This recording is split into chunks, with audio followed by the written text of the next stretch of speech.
Welcome to the Jack Westin MCAT Podcast with your hosts, Michael Maleka and Molly Kilty.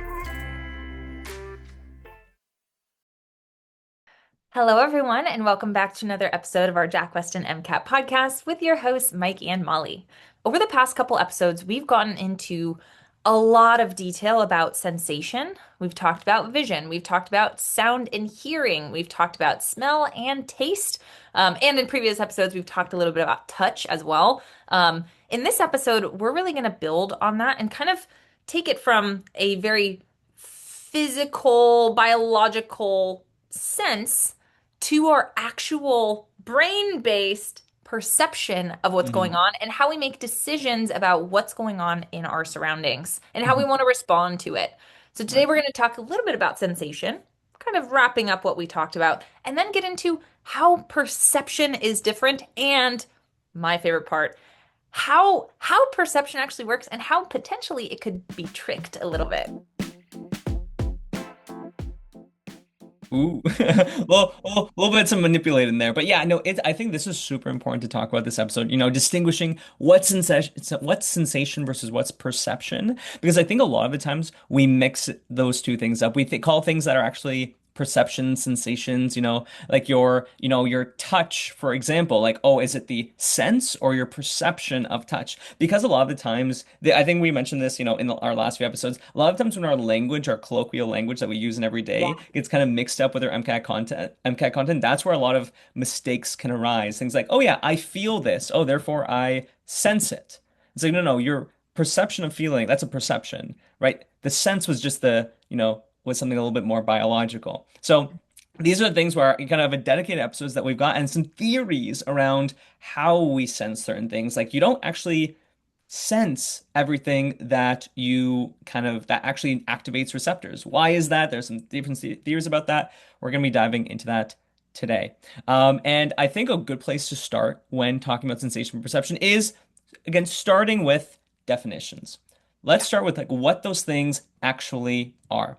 So sensation, we kind of think of that as the detection of physical stimuli by receptors. Again, I really want to hit on the fact that sensation is a very biological process. Receptors being activated. Again, we talked about the last quite a few episodes about the different types of receptors associated with our different sensations and our senses. We've talked about photoreceptors in our eye, hair cells in our ears. We've talked about nerves, like actual nerves in our nose and our taste buds and our tongue. Those, when a stimuli actually activates those receptors, that is sensation. Sensation is not you actually feeling it, right? Where that is the perception, because perception is the organization and interpretation of sensory information.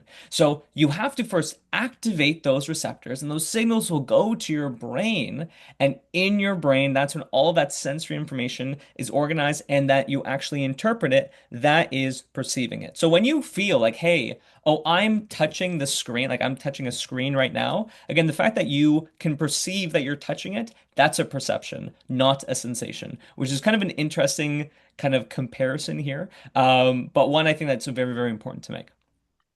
Yeah, and it comes down to, is it the information or is it the meaning that you ascribe to it, right? Like when you have a feeling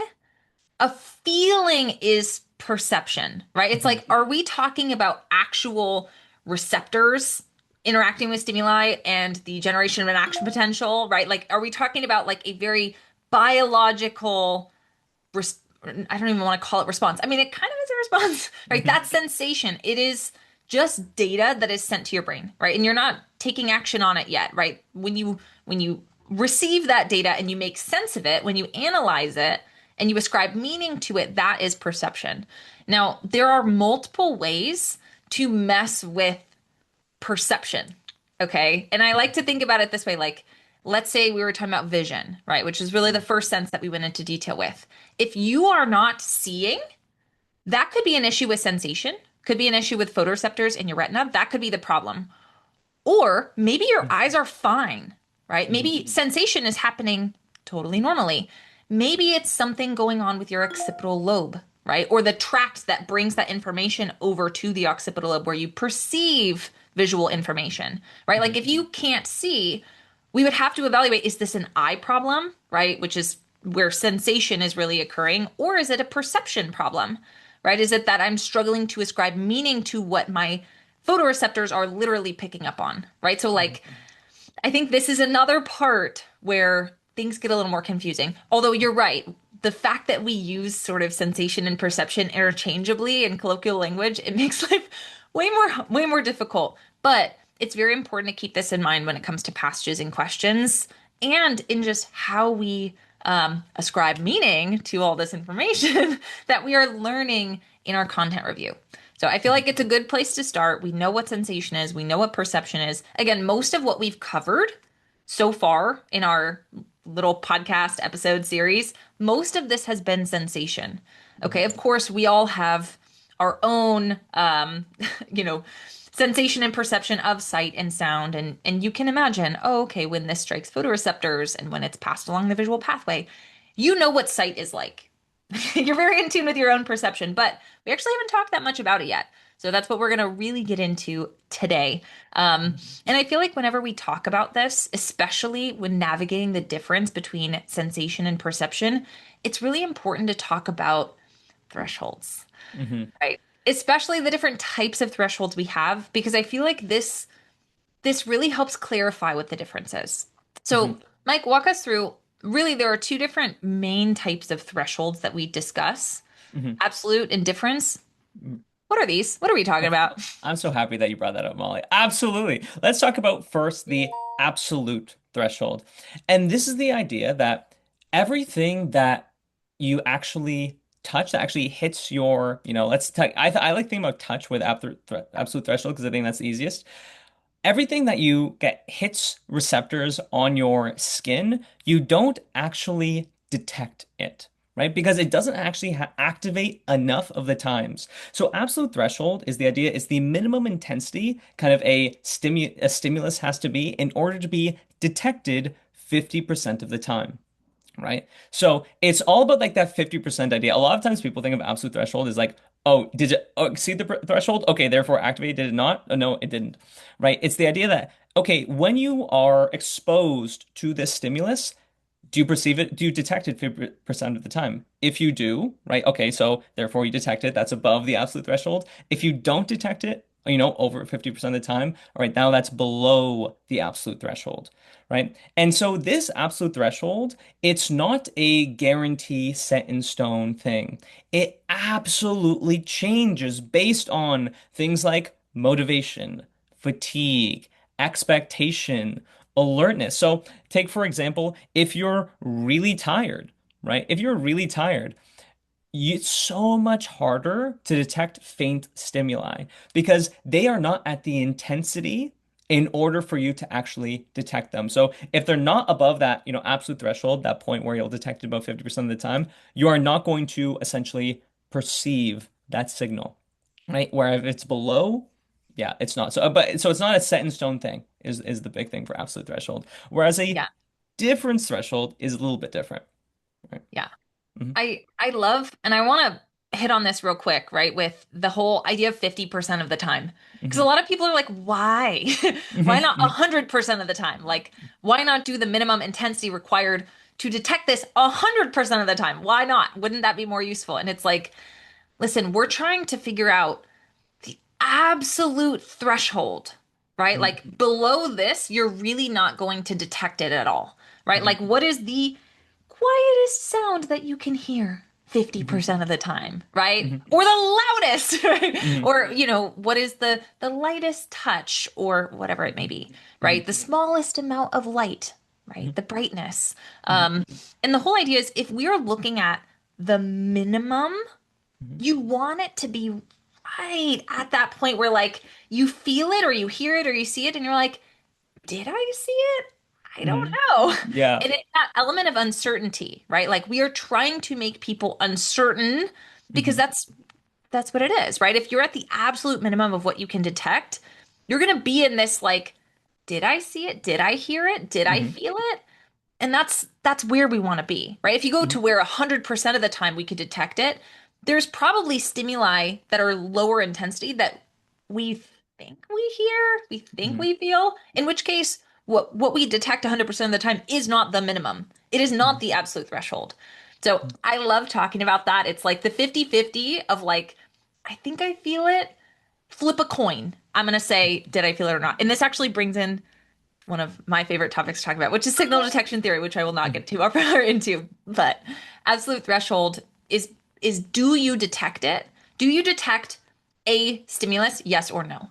Okay, when we talk about difference threshold or the just noticeable difference, a lot of students get this really confused because it sounds very similar, the Mhm. definition. Okay, Mhm. so it's essentially the smallest difference in intensity that can be detected, and often this is written 50% of the time. Yeah. A lot of students are like, what? I have two that are 50% of the time. If they see 50%, they're like, I have no idea. Okay, I want to be really clear. Absolute threshold is, do I detect one stimulus?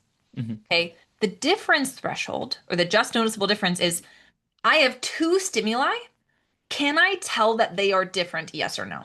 Mhm. Okay, so I always like to think about this as, I'm a weightlifter. I know, Mike, you are too. We like to work out, right? Like if you are doing low weights, like let's say you're Mhm. doing, I don't know, like a shoulder press or like Mhm.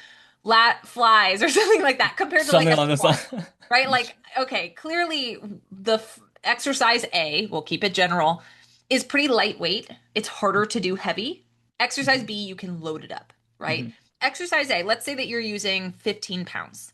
Mhm. Okay, if you had a 15-pound weight in your hand and Mhm. suddenly I swapped it out for a 30-pound weight, do you think you're gonna feel that, Mike? Oh, absolutely, I'm going to. Absolutely. Yeah, you just doubled the weight. Of course I will. Yeah. Right. That's insane. That's insane, right? Mhm. Let's talk about, okay, exercise B, right? A squat or something that's much heavier. Let's say that you have 100 pounds on your bar, Mhm. 150 pounds. Okay, Mhm. I just took 150 pounds and I added that same difference, which is 15 pounds. I made it 165. Oh. Are you thinking you're gonna feel that? Like not probably not really. Like I'm like maybe a little bit, but like it's not I'm Maybe. not doubling the weight, so it's not like that big of a deal, you know? Yeah. And especially like let's talk about maybe you're crazy strong. I am not this strong, not even Well, close. of Maybe you've got course I 400 am. pounds. 400 pounds on the bar, right? You've Right. got to 415. Oh, I'm gonna be barely touching. I'm gonna be barely feeling that 15 I extra mean, I pounds. would be on the floor. Yeah. But the idea here is difference threshold is not like, oh, we can always detect a difference in 15 pounds and it's always just as detectable, right? Like when I went from 15 to 30, my arm was going to fall off. Like it was Mhm. immediate, no question, no ifs, ands, or buts. I could tell, right? If if it's like a forklift picking up 10,000 pounds and you add a 15-pound dumbbell, nothing's going to change, right? Mhm. And this brings us to this idea that's very important with difference threshold or just noticeable difference, which is this idea of Weber's law.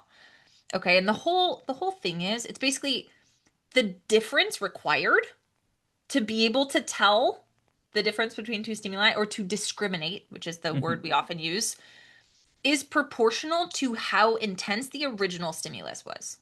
Mhm. Okay, so like in our example, when we went to from 15 to 30, Mhm. we doubled it, right? Like that was Mhm. really obvious. Right. Whereas when we added that 15 pounds to the forklift that was carrying 10,000, Mhm. it was such a small percent. 15 is such a small little percentage of the overall or the original 10,000 that Mhm. the forklift could not detect that The difference. forklift is not changing at all for 15 pounds if it's already carrying 10,000. And I think Yeah. that's such a, because I think, I know myself, I was always kind of confused about difference thresholds because I was like, oh, like if 15 pounds changing, like it should always be detected. I detect it once, but it's very, related to the original stimulus, right? If the original stimulus was already very big, something like 15 is not going to make much of a difference. And this is related to Weber's law, which is relates the change in stimulus. It's the fraction of the change in stimulus over the original stimulus. And that equals this K kind of Weber's constant, where, the higher the Weber's constant, this tells us that we need a larger change. Like a higher K means a larger change is going to be required in order to actually sense a difference, where a lower K, a lower Weber's constant means, oh, changes are actually really, really detectable. Hmm. Hmm. Yeah. So to give you more of a mathematical version, let's say you had a 10-pound weight, Hmm. and if we took that 10-pound weight and we made it 10 and a half, you couldn't tell. Yeah. 11, couldn't tell. 11 Hmm. and a half, couldn't tell. Let's say, though, that you could tell the difference between 10 and 12. Okay, Hmm. the difference between that would be 2, Hmm. right? 2 divided by the original, which is 10, is 0.2. Hmm. Okay, in a question like this, they could ask, based on this information, what would be the minimum required difference if we started with 100 pounds? Okay, so Mm. if we did that, right, we'd have to think that constant that we solved for, which in our case, in that example, is 0.2, Hmm. that is the minimum. Difference. That is, yeah, basically. Hmm. We could Hmm. plug that same thing in. So 0.2 equals some change Hmm. divided by 100 Hmm. instead, Hmm. right? So in that case, what would be the minimum, or what would be the lowest weight that we could tell would be different?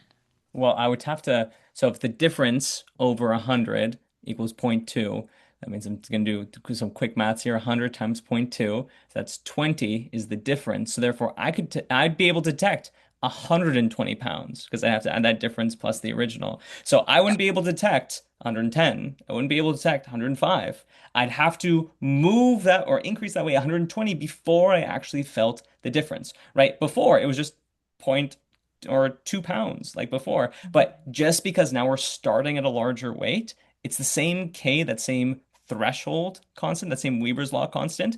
I need to now take that into account for the much larger weight. So totally right. You can apply this if you knew the Weber's law constant to these different original stimuli, which is kind of the whole idea behind the just noticeable difference, that it's not an absolute amount. It's more of like a relative amount.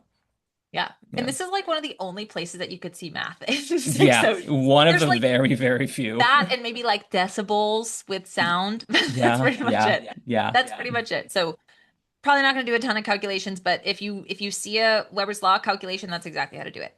Hmm. Okay. Hmm. Um, now I feel like all of this discussion is it's very important and it's fruitful, right? Like it could definitely show up. One of the related topics that I think is really funny, I've got a lot of opinions on All this right. concept of subliminal stimuli. Yeah, um, Mike, what is a subliminal stimulus? sure. So subliminal stimuli carries actually really well into what we talk about absolute thresholds, where Mhm. we talked about before, but absolute threshold, kind of a little bit of a reminder from like maybe 10 minutes ago, was that it was the intensity in order to perceive a stimulus 50% of the time.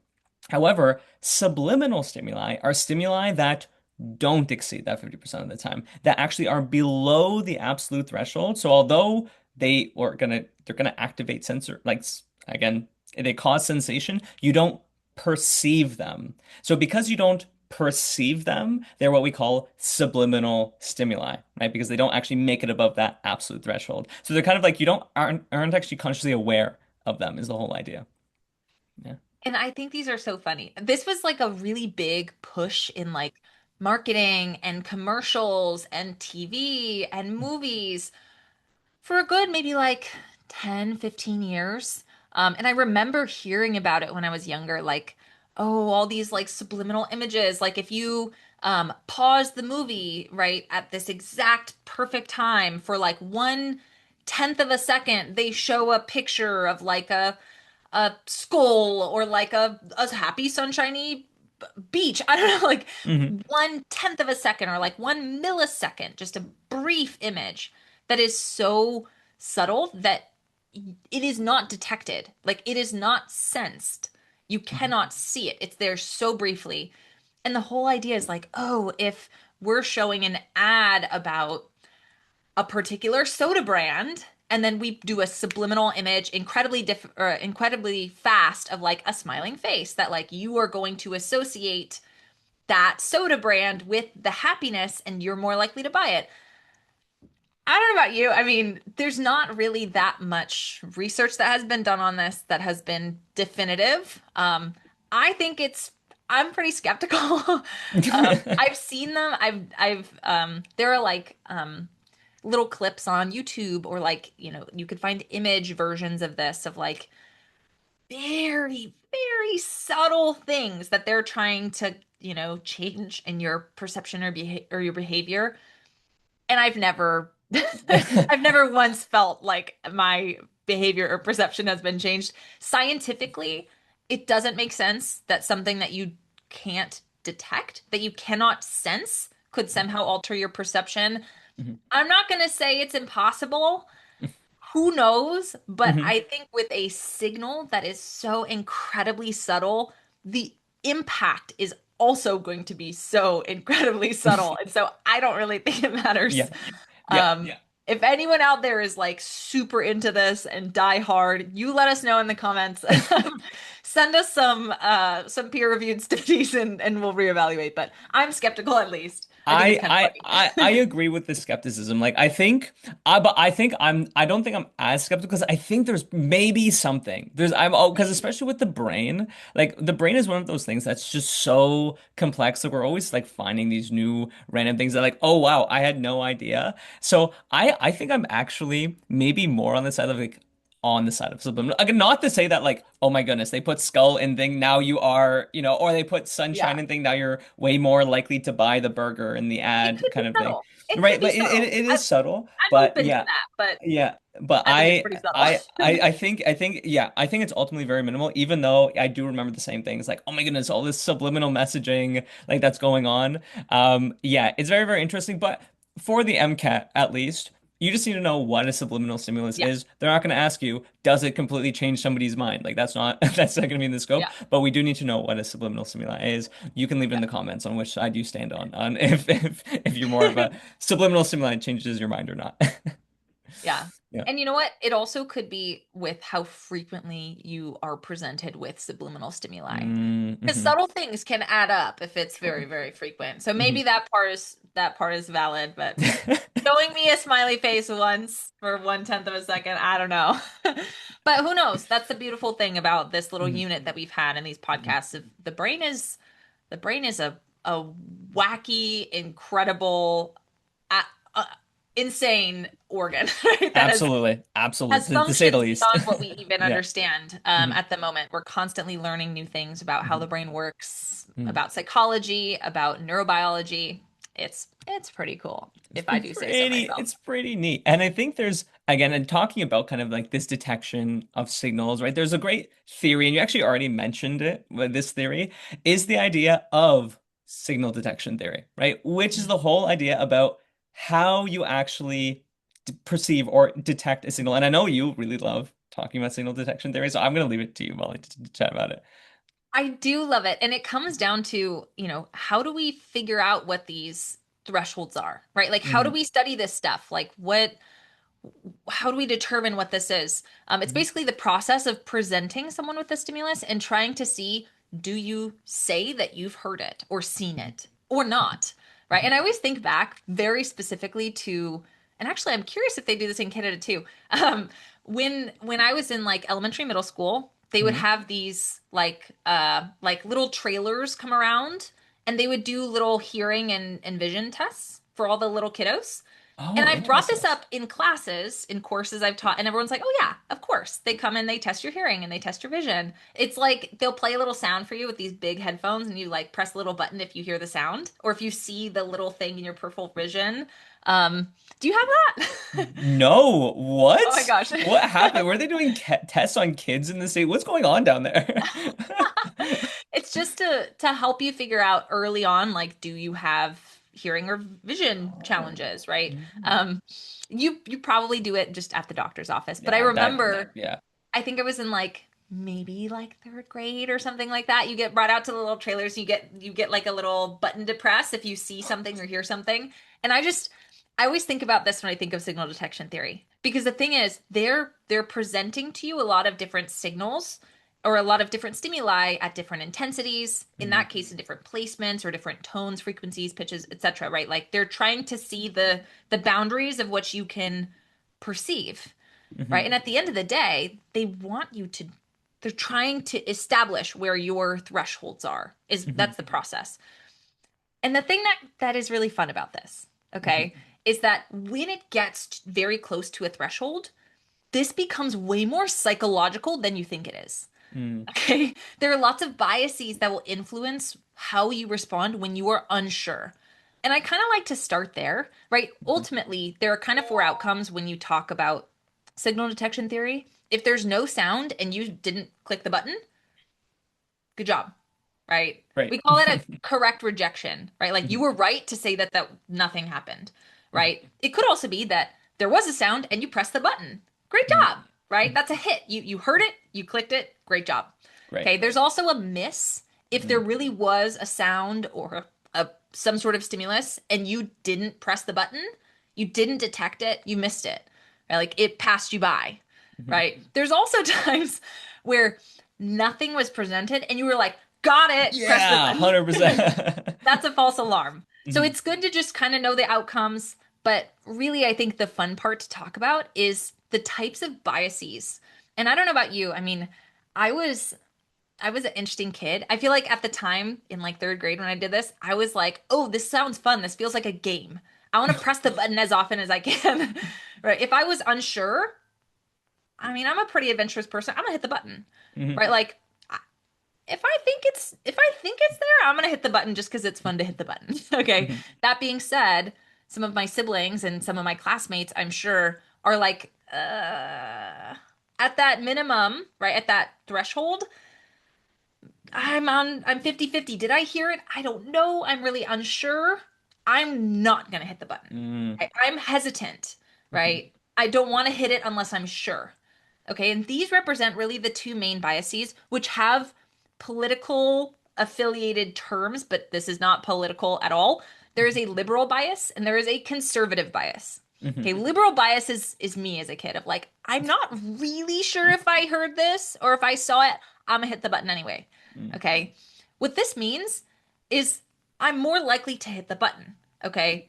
If there are any edge cases where they actually did present the sound or the vision change, and I'm more likely to hit the button, I'm going to get a lot of hits, right? Mhm. I'm going to correctly hit the button pretty frequently because I hit the button a lot generally.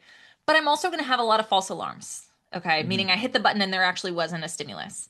Okay, so a liberal bias, if you're hitting the button a lot, you're going to be right a lot and wrong a lot. Specifically, in the way that you are wrong, it is a false alarm, right? Conservative bias, on the other hand, is if I'm unsure, if I'm right near that threshold, I don't want to hit it unless I'm sure.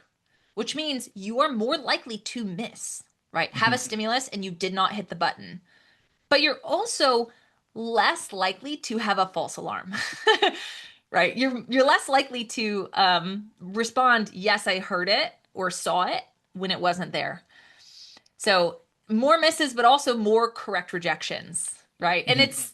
I think it's just interesting. And we could talk about like different types of tests, right? Like if we were doing like a COVID test or a cancer screening, right? Like, do you want this to be liberal or conservative? And you have to imagine like if there's a chance that it's going to be wrong, would you rather have a false positive, Mhm. right? And someone thinks they have cancer and goes through additional, screening or imaging or treatment, or let it slip you by, right? Would you rather Mhm. miss it or have a false alarm? Is basically Mhm. the question.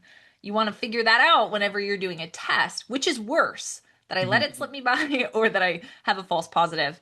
Um, and again, I think it's so cool. It's Yeah. psychological until it's testing based, and you're talking about like a COVID test. Would you Right. rather tell someone they have COVID when they don't, or let someone who has COVID go out and spread it everywhere, right? It's so cool. I Yeah. love talking about Yeah, and it. it's one of like the I mean, especially when it comes to like medical testing, like why a lot of times multiple tests are required. Like sometimes people are like, yeah, I tested positive. And then if someone might say like, oh, okay, let's run it again, just to ensure it wasn't, we're trying to weed out the idea that, oh, maybe it was a false alarm, or maybe it was, a situation where, it's a miss, right? Or this is a situation where multiple testing kind of limits these ideas when we're actually doing testing Yeah. in order to ensure like these sorts of things don't happen. And while again that conversation does happen a lot, especially like when it comes to things that are really serious, like cancer screening and these sorts of things,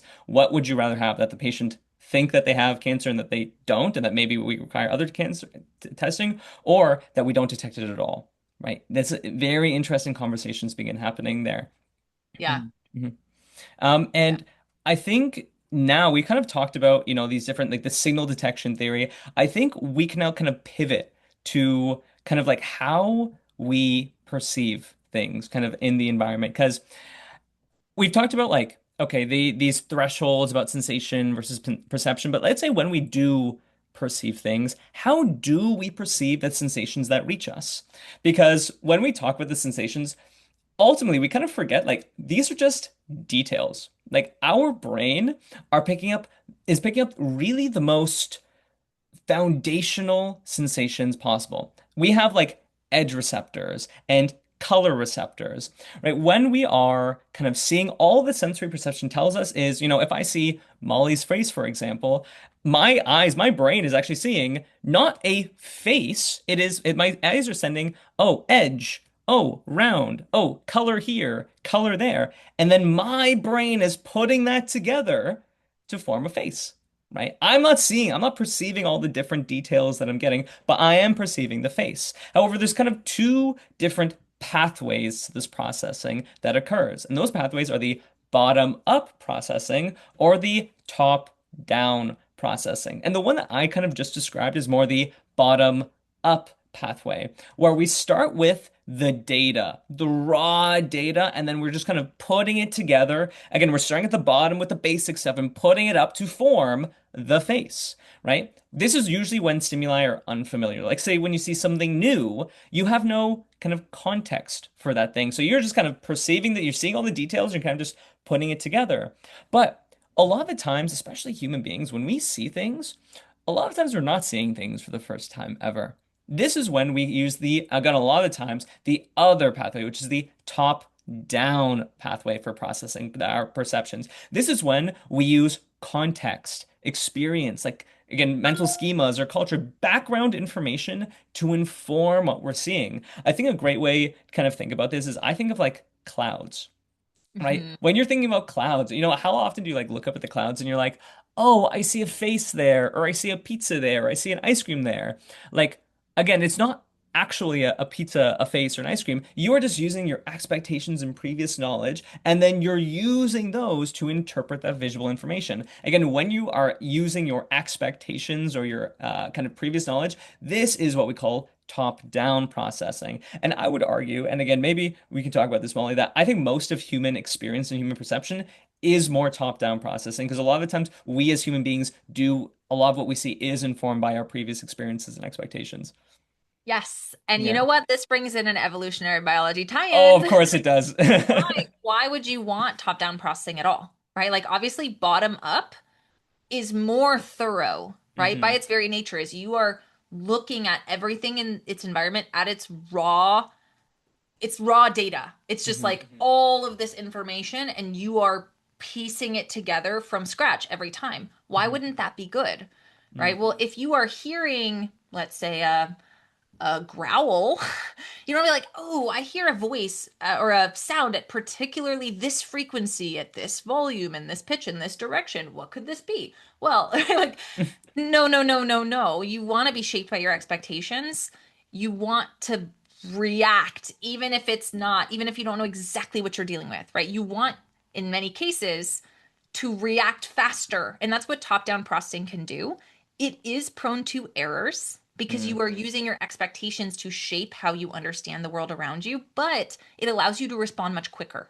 Okay, so higher error rate, but also, you're responding more frequently, right? So there's two sides to the same coin.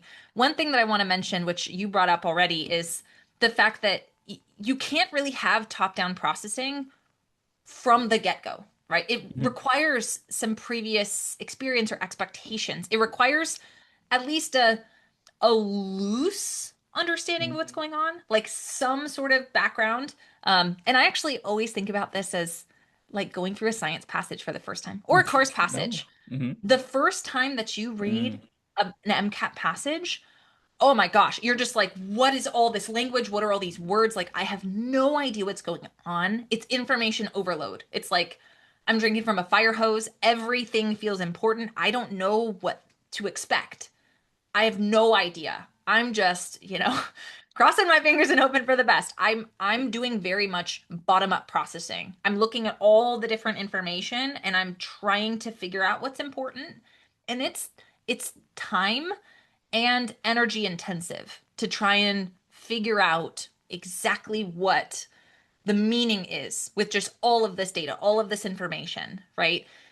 When it's unfamiliar, that's the best that you can do because you don't have expectations that could shape your perception, right? That said, when you're doing passages, you're getting more comfortable with them, and this is a big and, you are reviewing effectively. We talk about review way too much, right? It is absolutely critical to actually be able to learn and grow.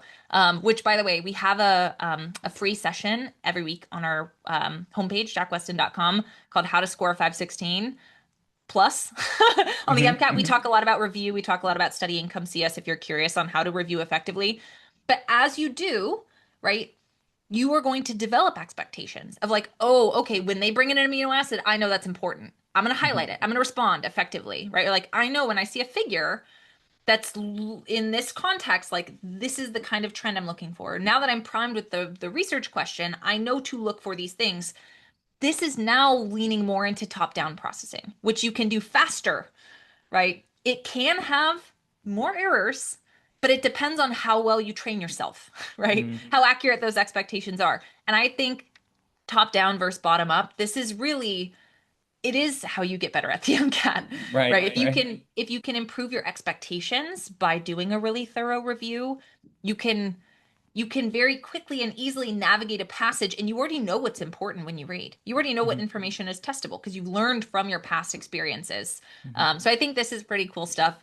There are a lot of other examples of top-down processing. In fact, there are images that circulated back when I was in like, I don't know, probably third or fourth grade, some maybe middle school, of like little paragraphs that have the first and last letter Oh, I of know what you're each talking word about. Yeah. is normal, and all the letters are mixed up within that word, right? And it's like, if you could still read this paragraph, you are really cool and your brain is doing something awesome. Because the words are actually gibberish. Like if you were doing bottom up and you just were looking at the individual letters, it would make no sense. But because your brain has a pretty implicit knowledge of language at that point, it's pretty good at like, oh, if it is like, if you see the word what, oftentimes that's followed by is or are, like top down expectations and processing can help you find meaning even when the words are gibberish. There are lots of examples like that, but I think the MCAT is kind of the most fun application of this material. Okay, you use the word fun, and everyone listening is like, MCAT passage is fun. Yes, I agree. But no, you're totally right. Like I remember so vividly the first time I did an MCAT passage. I was like, what am I even reading? What is Yep. this? But yeah, you're totally right. Like now, whenever I see an amino acid, it's like, oh, yep, buzzword there. I'm Got highlighting it. up. I already know, locked it in. There's going to be a question about it, I bet. So totally right. What a great application of the top down. Yeah, and I love the evolutionary biology tie into like the growl. Yeah. Of course, it can't be a podcast episode without an evolutionary biology tie-in. And another Yeah. another great kind of evolutionary biology tie-in is the principles of how we organize that information as well. And there's kind of a great name that kind of goes along with these principles, are the Gestalt principles, right? And I always thought like Gestalt was the name of somebody. It isn't, right? It's just the German term for like, I think, organizing things. Again, Wait, really? I did Gestalt not know that. I thought it was a Gestalt, like person too. a lot of these were like developed by like a name. It wasn't like there's some For dude sure. named Gestalt, right? It's like by like the German name of like organizing. Someone can like fact check me there, but I remember seeing that. I'm like, oh no, it wasn't just some dude named Cool. Gestalt. And that actually reminds me of like one of the, and again, I could be wrong. Maybe I'm totally misremembering it, but you know what? Actually, I'm gonna double check because I'm like, because now I'm like worried, but like Gestalt meaning, right? Gestalt, uh, Gestalt is a German word. Yeah, the closest is whole, pattern, or form. It's a German word. It's not the Yeah. name of a dude. So yeah, it's just again the German word for like organizing or giving form to a bunch of random things. Because a lot of the times when we see things, where it's again we are just seeing details, right? But our brain, in the process of perceptions, takes these details and we group them in specific patterns. And these are known as our Gestalt principles or Gestalt principles, however you pronounce it. All right. And we have these different types of Gestalt principles on how we group things and kind of going through them. And I think a lot of them make, I think, logical sense when we say them. Like if I talk about like the Gestalt principle of proximity, right? We group things that are closer together, right? If there are a bunch of things are identical, our Gestalt principle of proximity is things that are close together, we group together, right? That is kind of one group, right? Whereas the Gestalt principle of similarity says when you see a bunch of different objects, the things that look similar, you group together. Again, as you can see, maybe you're seeing a little bit of a pattern here, everybody. Like, again, these it's just measure the organizations of how we group things together, right? Similarly, with the Gestalt principle of common fate.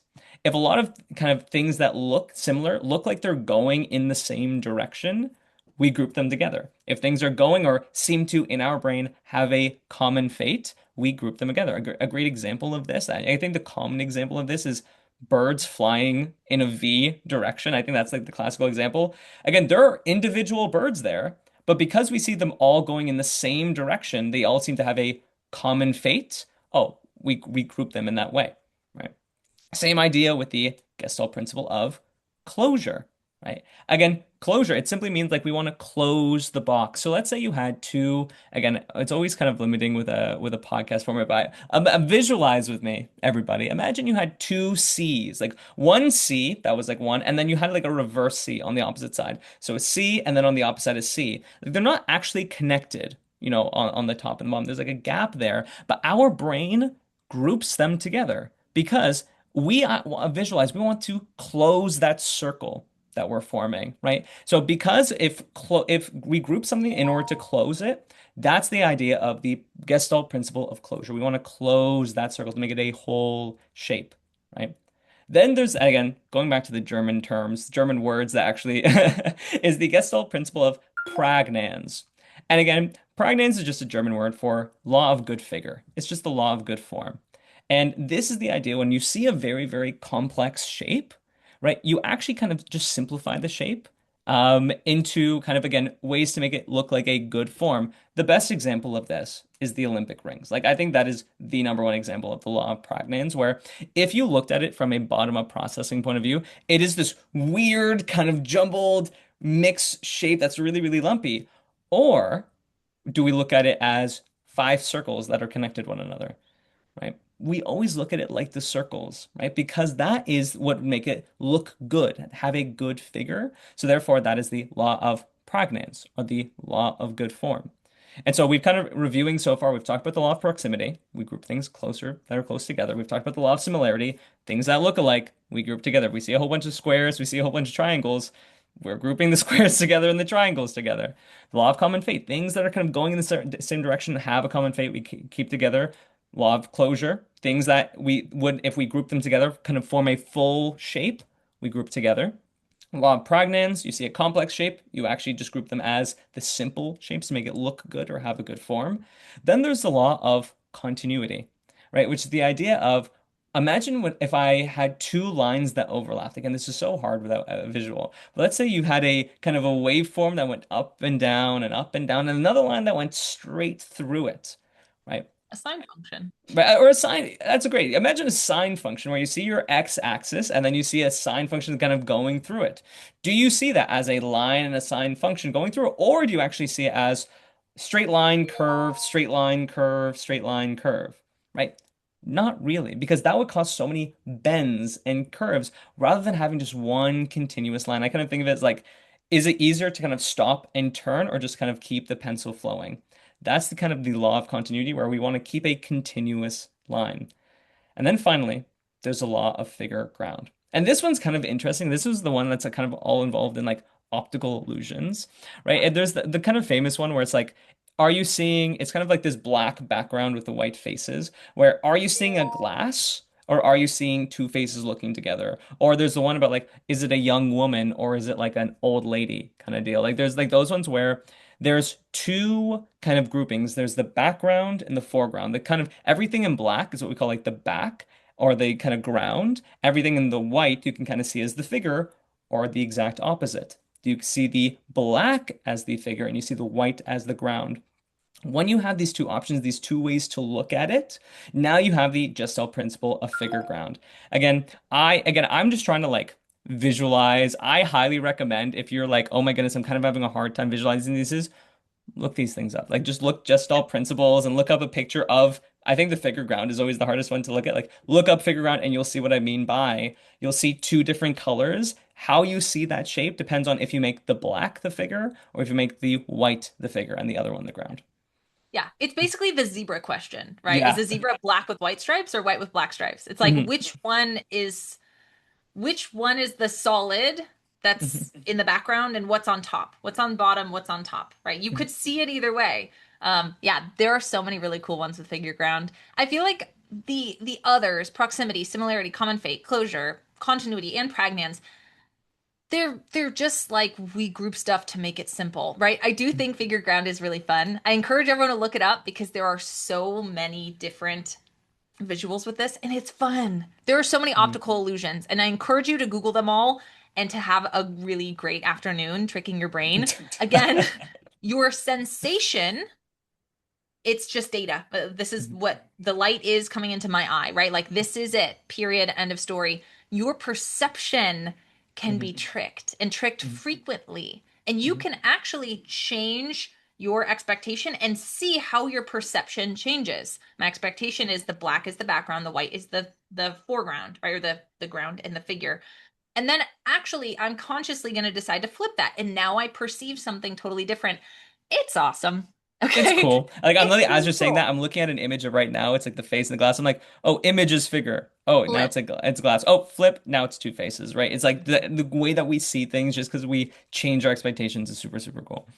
Yes. Hmm. Yeah. And there's so much that we could talk about here. There, I do want to mention, right, because we're talking about how our brain kind of simplifies things Hmm. to make it easier to find patterns. And again, pattern recognition is really the name of the game with perception because we want to make meaning of all this data that we Hmm. come in. I mean, think you have a giant data set at work or whatever. You want to make a graph out of it. Like, let me take some averages. Let me visualize the data so I can make sense of it. It's exactly what our brains do, right? That's the goal is let's make sense of all this information.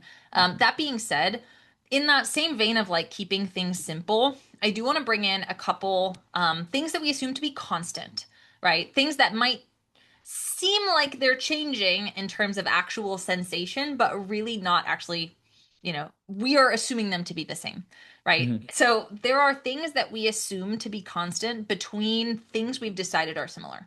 Okay. And this is mostly size, shape, and color. Okay. So Hmm. if I have decided that I have two average size humans, okay, one human is really close to me and therefore appears very large, and Hmm. one human is 40 feet away from me and therefore appears much smaller. I don't think that like I'm assuming that these humans are both somewhat average size, right? Like if one appears to be like the majority of my field of vision and one further away looks teeny, teeny, teeny, I don't think that that human is actually 1 inch tall, right? Like, Right. oh, it must be. These have to be similar sizes, at least Hmm. comparable sizes, because they're both human. And I Hmm. assume that the size of humans is somewhat similar, right? Somewhat constant. That individual must be further away from me, Hmm. right? This is actually getting into uh monocular depth cues and some other really Mm. cool stuff that we encourage you to check out. Not necessary for this episode, but we assume size to be constant. Okay, Hmm. same deal if you have a an umbrella or a balloon or something like that. And part of it seems really light and part of it feels really dark. Okay, we assume that the actual color of that balloon is the same. And maybe we're thinking, oh, okay, maybe the light is shining on one side of the balloon because it looks lighter. And maybe the other side, because I assume that the color is constant of this one balloon, the other side's probably in the shade, right? Hmm. They are different colors, but I'm assuming that they are the same color. And so what I see must be because of something else. Again, they're Right. all just ways that we think of the world that help us navigate it easier. Okay, there's Right. lots of examples, but this is Mhm. just like how we, again, how we navigate the world without complete perfect information, basically. Right. And because a lot of the times, when you actually look at the pure information, it actually kind of seems contradictory. Like you see a balloon Yep. and there are two different, you are seeing darker and lighter, but your brain's like, oh, no, it's just a shadow, or the light is just Yep. hitting it differently. Or yeah, Mhm. size, right? Oh my goodness, is that person actually 1 inch? Is like, no, they're probably just further away. My Right. favorite, my favorite one is like shape constancy. Like when you look at a door, I think that's the great, in my Oh, example, the shape constancy of a door. Like if you looked at a closed door, it looks like a rectangle. But say like somebody like came through the door opened, my eyes are perceiving like pure sensation wise, oh my goodness, the rectangle's changing. It looks like more narrow now because you're opening the door. But my mhm. brain's like, no, the shape's probably not changing. It's probably just moving. And now it's like, oh, that's why the shape looks like it's changing. So that's like the idea of shape constancy, where again, while you're seeing things changing, like it's probably not changing. But again, like you said before, every time you have these perceptual, I don't even want to say shortcuts, but these perceptual like things that we can kind of make sense of our sensation, these can be tricked, right? In order to kind of like I don't know what the word is here. These can be tricked, and that what causes a lot of times these optical illusions. There's actually one I you know the one I'm talking. We talked about like this before, but like the checkered board with the shadow on it. There is this one picture that I swear to you, right? My brain thinks these two squares are different colors, but I hope maybe we can like drop it in the comments, or maybe I think it'd be a good idea to drop it in the comments of the video, like the link to it, where it looks like these squares are different colors, but they are actually the exact same color, and It's it drive. basically it's a shadow on a chessboard. Yeah, Okay, so yeah. the shadow, you have a white square of the chessboard that has a shadow on it, and it's actually the same color. The white with the shadow is the same color as a dark square of the chessboard that's not under the shadow.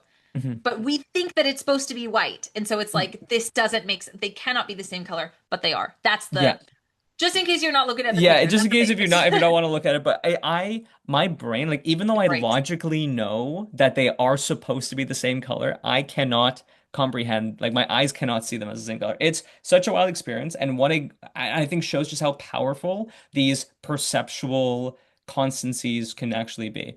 So just a kind of like an aside there to kind of show just how again cool these things are and how it can trick your brain. Yes. Mhm. And Mhm. for real, I mean, I feel like this is something that maybe everyone has fallen down a rabbit hole with at some point in life, even during childhood. Like there are so many really cool optical illusions. Google it, right? Especially like watch a YouTube video. Like they're fun. They're Mhm. fun. And I feel like a lot of kids love this stuff. Adults Mhm. love it too, okay? It's Mhm. cool. Mhm. Go trick your brain, your visual Mhm. pathway. It's pretty interesting. Mhm. But all of this to say, right, we've covered a lot with perception, right? We talked about thresholds. We talked about the difference ultimately between sensor or sensation and perception. We talked about absolute threshold, difference threshold, and just noticeable difference, and Weber's law, and signal detection theory, and conservative and liberal biases, and Mhm. bottom up and top down. We talked about Gestalt, constancy, all of these things. I think one of the core messages from today's episode is sensation is the raw data. It's just information coming in. Okay. It's the Mhm. brain's responsibility to make sense of that data and help you navigate the world in response to that data, right? You Mhm. need to be able to take a step without falling over or without tripping over a stair, right? You need to be able to move in response to sounds around you, etc., right? You need to make sense of it so you can make effective decisions on how to interact with the world around you Mhm. effectively and survive, right? That being said, again, want to just really hit home on this. Perception is not fact-based. Sensation, it's data. Okay. Mhm. Data has been collected. Can you have issues with your receptors? Sure. But Sure. for the most part, this data is raw. Okay. It's the brain's job to interpret it, and that interpretation can be tricked. Okay. It can be tricked by optical illusions and, different assumptions that we make. It could be tricked by heuristics and things with top down processing, but it also can be tricked by expectations. It can be tricked by your own cultural identity. It could be shaped by your past experiences. It could be shaped by your expectations and your motivations, right? Perception is it's it's open to quite a few different biases, right? Mhm. And it's important that we know these things as future physicians because it's important to recognize what is fact and what is our brain making assumptions that sometimes we're not even aware of. Okay, so Mhm. Mhm. sensation, perception, very different. Mhm. And now you guys know why. And yeah, now you know, they do rely, but yeah, very very different worlds. And I always like think like all these tricks that we're talking about with like optical illusions are always tricks of our perception, not of what we're actually sensing. And all this conversation on the brain kind of always begs the question like, how did we actually like study this brain? Like, how did we actually like learn the brain and study the brain? And that's actually going to be what's related to our episode next episode, because next episode we are talking all about brain imaging methods, because again this is all about like your perceptions and sensations, but we know if our brain is working, there's going to be some parts of the brain responsible for some areas, and we talked about some of these areas before in previous episodes. But how did we actually find that out? How did we actually know, the occipital lobe actually look is what takes care of vision? Really, like we always have these images of the brain like, oh, occipital lobe's in purple and parietal lobe's in green. Like the brain doesn't actually look like that. The brain looks like one pink lumpy mess. Like how did we actually like maybe mess isn't a great term, but but how did we actually know this part of the brain is actually responsible for this thing and this is the other? Well, one of the major techniques we've used are the brain imaging methods, but not all brain imaging method is meant this is built the same, right? Every method has its own strengths and weaknesses, and we're going to be talking about these different methods next episode. And I think these ones are so cool. Actually, like looking at these, and this is actually a very like medical application because many, if not all of the people that are going to be listening to this episode and next episode are going to see all of these images at some point in their medical career. So I think very, very relevant to not only your MCAT studying, but your future career as physicians. So I'm excited to talk about it. Yeah, this will be Yeah, a really fun one. We say that all the time, but it really is. it's cool. It's So cool. I'm excited. Make sure to catch us in the next one. We hope that you've found this information helpful. Have a wonderful rest of your day or week or weekend or whenever we've caught you. And in the meantime, happy studying. Have a great rest of your day. See you, everyone.